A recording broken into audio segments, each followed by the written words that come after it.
Welcome to the Run Radio podcast. My name's Trina. My guest today, Joe Hilliard, writer, author of some dark genre you're going to tell us about today.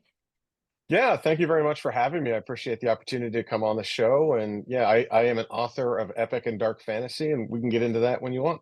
Yeah, right now, tell me about it. What brought you to that genre? And do you like reading or writing it more? So that's a trick question. I'll start with the Hey, easier one, which is how I got into it. When I was much younger, I got a boxed Dungeons and Dragons set for Christmas from my uncle. And that same Christmas, he also got me a copy of The Hobbit. And my teacher in my fourth grade class at the time went out ill for a like a medical sabbatical, and somehow, some way, the permanent sub that came in, Mr. McKinley, ended up reading us the Lord of the Rings for the last month and change. And I just fell in love with epic fantasy. And it was really that launched me. Anything that had a sword and sorcery and dragons and mysticism and monsters it was on my favorite list from that point on. But then as I got older, I started to appreciate the genre as it expanded. I mean, in typical epic fantasy, you've got these literal quote unquote epic struggles that bring the world to the brink of disaster only to be saved by heroes. But in later day stories, there's an injection of realism into them where not the good guys don't always win, and the good guys aren't always ideal people. And so, when you look at what Tolkien has written and the embodiment of all the goodly kings that were supposed to be Aragorn, and then you compare that to Game of Thrones, and you get that kind of dark fantasy where the good guys don't always win, right? And sometimes the bad guys win because they're smarter or they're willing to do something the good guys aren't willing to do, and it costs them. And so what I do is I try to write my epic fantasy with a little bit of a gothic spin to it. So oh, I enjoy, good guys not always winning, but ultimately there is a readership within my genre that enjoys seeing the good guys win at the end. So you try to do what you can to placate that, but you also want to sacrifice a good story for it. So when I started young, I started playing the game. I started reading the books, which became going to the movies. And ever since, I've been a big fan. And I chose that genre to write in because I knew it well, and I thought I had some pretty good stories that I could spin the tales for. And it's gotten to me where I am today. when did you start putting the pen to the paper? So technically, when I was in high school or college, Mm-hmm. but ultimately it was COVID that launched me into my authorship, only because my day job is as a defense lobbyist in DC, Oh, and DC was shut down for a year and a half during the COVID crisis, and so I had nothing to do, and I am a heck of a busybody, and my wife wagged her finger in my face and said, "You're not going to drive me nuts. Do something around this house." So I decided I was going to dust off the old notes from my college days and get after it, and I did. And the silver lining in that whole disaster was that I was able to take a step and pivot away from my day job and become an author. Now I'm still working on it being a full-time authorship, mm-hmm. but I think that's rare that you Yeah. find those things. There's only a few very successful authors that can afford to do that in a full-time capacity, but I'm near full-time. I'm about as full-time as an author as you can be without being one. Right. It's not, I don't depend on income, but it's a nice supplement. It's a good side hustle. And Good. frankly, I enjoy it. It is something that I could do every day for the rest of my life and never get bored with it. I love that. And I am also amazed at fiction writers because of the imagination and the continuity that you have to have. So, can you tell me a little bit about your process? I mean, I picture, binders of characters. What's it like for you though? You're right on the nose. So for me, there's typically two types of writers and then a hybrid in between. The first one, which I am, are typically called planners or plotters. And those are authors like me that have a hard time writing without direction. Okay. So if you walked into my den, you would see a whiteboard that would have character arcs and plot arcs and notes on it all throughout, like almost like a March Madness Sweet 16 bracket with all these things intersecting at the Yes. end. right? And then as I get things done and they're baked into the story, I erase them until there's nothing left on the board. And so some authors do what you're describing. They create character sheets which tell them, and they can refer back to them, which tell them about certain character traits so they don't forget about them. So you're not writing in one scene that the character has blue eyes and the next day are brown, or Right. one's right-handed or left-handed. That way you don't screw it up and they're always there for you. I don't go that far, but I do have notes that I brainstormed that connect those dots. And then as I start to write, that's when the magic happens. The creativity starts to flow. And sometimes what you thought you were going to write veers to the right or left, but it never goes sideways because I'm planned. The second type of author is called a pantser. And they're the type of author that can write by the seat of their pants. And so Mm, Stephen King is the most famous of that, where he sits down and just starts to write. And the ideas come to him, and then he has to go out to connect the dots. And oftentimes the failure for those types of authors is that they hit writer's block because they can't think of the next good idea, or the story goes so far sideways that they can't get readership back, and people don't like the ending because they didn't know what the ending was. Where I always know what the ending is, I just have to write toward it and get there, and then it's more fatigue than writer's block for us. And then the one in the middle, they're called plantsers, which are planners and part planner, part pantser. So they're planners. And so sometimes, they plan some and then they get in the middle and just start writing willy-nilly, and things happen. So there's no right way to do it. There's no wrong way to do it. I just happen to be on one extreme end, which is, you know, if you told me to sit down and write a 2,500 word short story and gave me 3 words, I couldn't do that. mm, I'd ask 100 questions. Well, where do you want the story to go? And how's the story end? And what about these characters? And I need to know that. And then once I get direction, I can write. Other people, you just give that to, and all of a sudden they're writing something. And, there are I would say, potholes and plot holes for both sides on that. And so my process is one of planning and plotting almost to a fault. wow. So what does a typical writing session look like for you? Are you concerned with making sure you write so many pages or words, or do you just go until you're done for that block of time? Yeah, it's the latter. I think that there's a point where no matter if the story is flowing, you don't want to stop, Right. and you let it go. Now, I did hear famously once, Margaret Weiss, who wrote the Dragonlance Chronicles, once said when she's on a roll like that, she purposefully stops, because then that carries some momentum, and the rest of the day or the rest of the week, she's just thinking about it until she goes back, and she doesn't lose her momentum.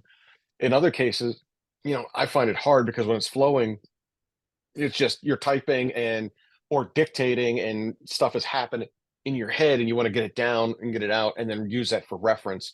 So for me, I never really stop. But to answer your question directly, I try to write something every day. I don't have a certain word count or page count, or I got to get this one chapter a day and then I'm done, I'm going to take a break. None of that happens for me. I look at it as muscle memory, and I liken it to going to the gym. Like if I Mhm. don't write this day, I feel like I missed the gym. I feel fat. It's Yeah. like I got to go and do something to work out. And that's the same thing with writing. Like the minute you don't write, the next day it's okay not to write too. And it's like that, I missed the gym 3 days in a row. Wow, I'll just pick it up next week. I'll pick it up after the holidays, right?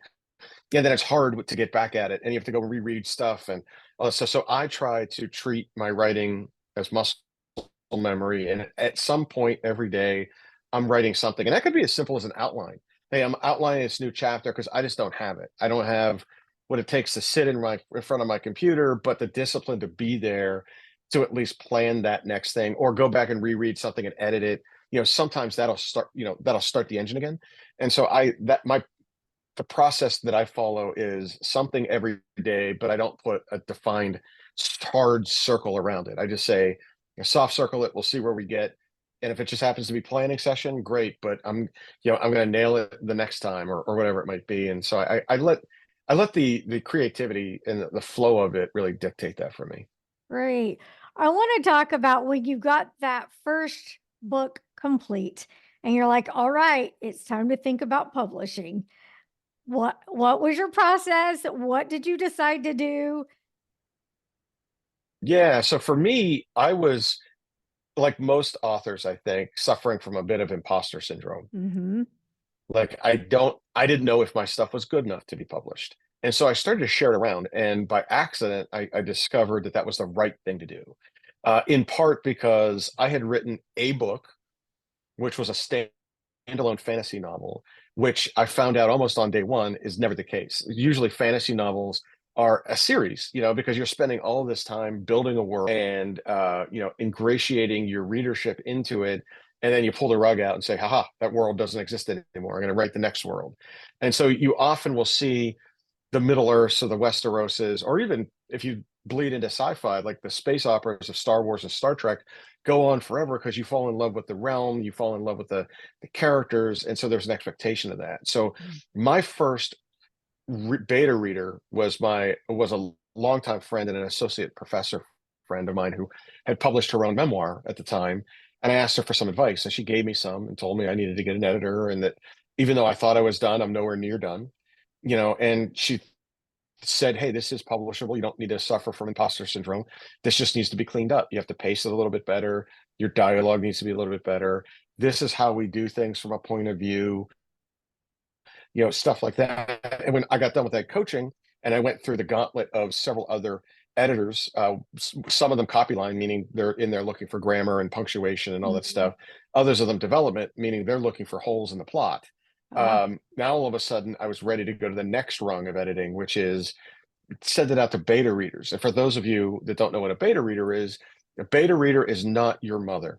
Yeah. Your mother, as much as you love your mother, she's going to tell you that this is the best thing she's ever read, no matter what. Right. That's not a beta read. A beta reader is someone that's familiar with your genre, understands what's contemporary and what's accepted and things you might be writing that are a bit anachronistic.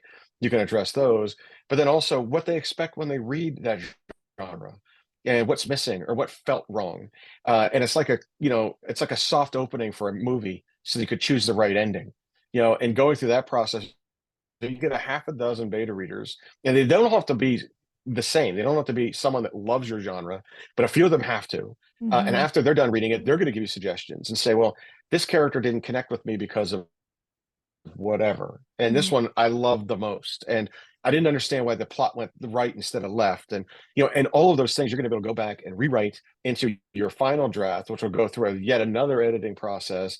And then when you think you have your final manuscript, then you decide how to publish it. So step one is, do you want to be traditionally published and submit to publishing houses that will take your stuff or identify an agent that will shop your stuff for you?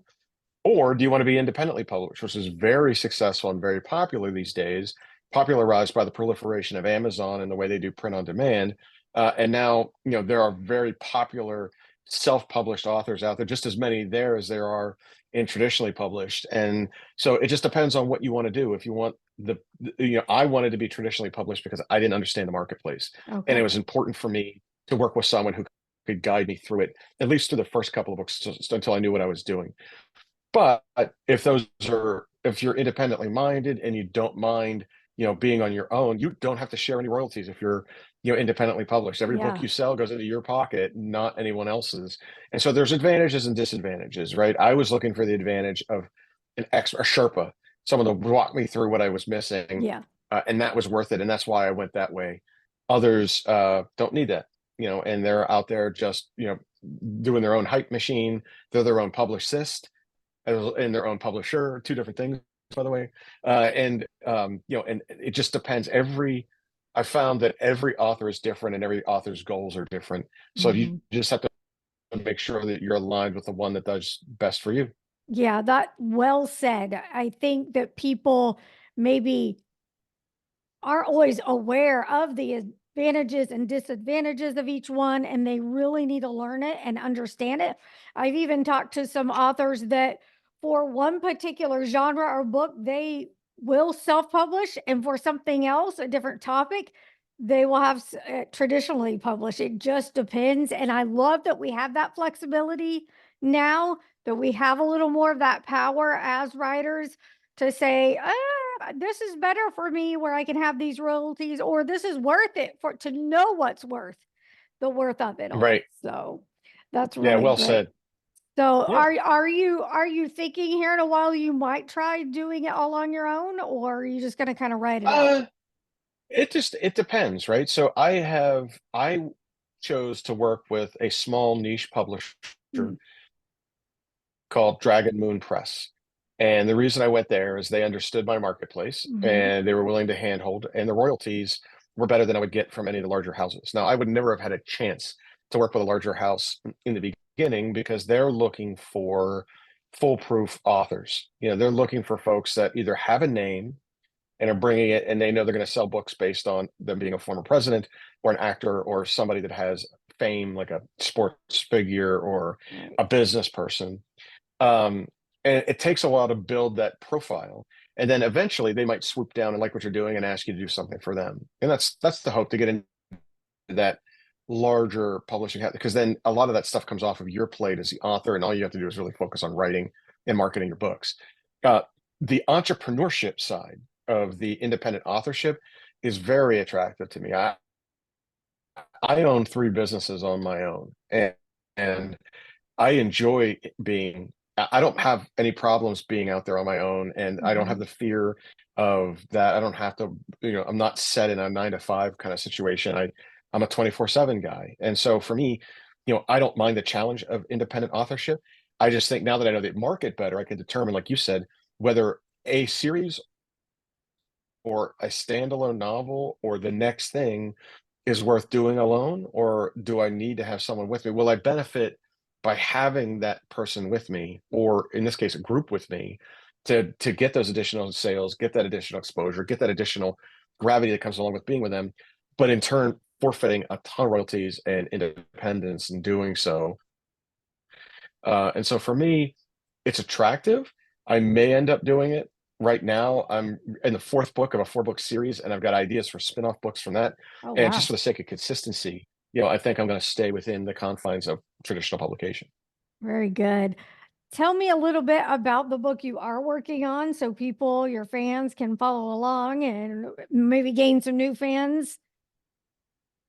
Yeah, sure. So I'm currently in the process of final edits for Echoes of Ghostwood, and that is book 4 of the Warminster saga. The first 3 books have been out. The first one is an Amazon bestseller. I'm hoping that book 4, selling that in a box set, will also get 2 and 3 over that line with them.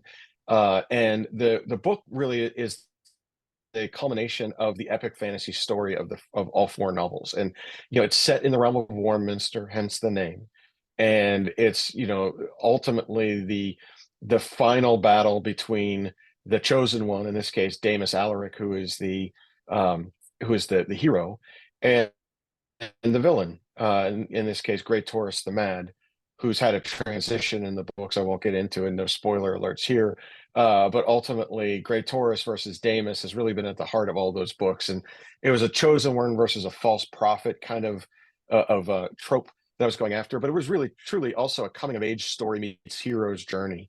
So if you're a fan of Star Wars or Harry Potter, and it's the same thing that you see there, where you've got a young hero that's learning that of their powers with an ancient evil that's coming for them, and they don't understand why they have to harness those powers to win, and they go through that same standard hero journey you might find in Iliad and the Odyssey from 2000 years ago.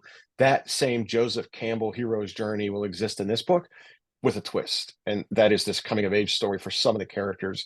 And I think what I put in there is some themes that are important to talk about, but they're hidden within the greater story. So there's of course a struggle of forbidden love. There's a struggle of acceptance, where one of the main characters in the novel um, is of mixed heritage, and neither side likes the fact that he's a mixed heritage. So kind of my muggle to Harry Potter's sorcery schools. I have Trollborn, which are people of mixed blood. So one of the main characters, Sir Ritter of Vulcaneer, is a low-born knight of human descent, but has Raven Elven blood in him, and neither side really accept him for who he is, and it's him fighting, believing in his duty and his call to duty for his country, and in this case, his king, but everybody always looking down their nose at him because he's just not the right person that should be doing this stuff. And of course, the forbidden love ties in, an elven princess that's way up here who should be consorting with a guy like Ritter, and they fall in love with each other based on her identifying him by character and by deed, and then questioning her own mores and her own restrictions and why she can't be with the guy that she loves and vice versa. He knows that he should not be falling in love with her because it's all bad for everybody, including her. And he's deciding whether or not he needs to walk away to spare her from a life of privilege and also, the life she should have based on their own religions. Yet they keep pulling closer and closer and closer. So a lot of fun in the books, a lot of buried messages, and it's good. For me, I hope people enjoy it. Oh, I got to know, what do you do when you're not writing? What other fun things keep you creative, your creative juices flowing and charged? Yeah, well, I have plenty of sidebar things. So Yeah. I enjoy and have enjoyed for a while some extreme sports. So I like skydiving and bungee jumping, snowmobiling, anything that gets your adrenaline pumping. I do scouting for the NFL and NHL, and I have an e-magazine that I publish called Draft Nation that focuses on four major professional sports drafts on an annual basis, I don't want to date this, try to keep it evergreen as possible. But in the spring, the NFL draft comes around, and that's the granddaddy of them all, and people pay attention to that most over all the others. But the others are growing in popularity, and I enjoy being a resource for the community out there and building a company around it. All right. I love it. I want you to actually come back and talk about all of those other things too, because Run Radio is all about inspiring strides in business, life, and beyond. So you're touching on everything there. So I hope you'll come back and tell us more about the other entrepreneur I can't even get it all out, endeavors that you have going on. It sounds so exciting and interesting. I wish you lots of luck. Tell people where they can go to start getting your books and following you. Sure. So I am really easy to find. If you can imagine this, it's JV Hilliard, HILLIARD.com. You can come to my website, or you can find me at dragonmoonpress.com, which is my publishing house. Or, if you prefer to shop through Amazon or you like ebooks or audiobooks, my products are available pretty ubiquitously. You can find them on everything from Audible to Amazon to iTunes to wherever you shop for the kind of books you whether it's the kind you hold, the kind you scroll, or the kind you listen to. You can find me there. Just look for JV Hilliard or look for the Warminster Saga and you'll find me. Love it. Thanks so much for sharing your time, Joe. Come back and see us anytime. And it's my pleasure. And thanks for inviting me back. I'd be more than happy and honored to do so. Great. Thanks so much. Be sure you're following along at runradio.net.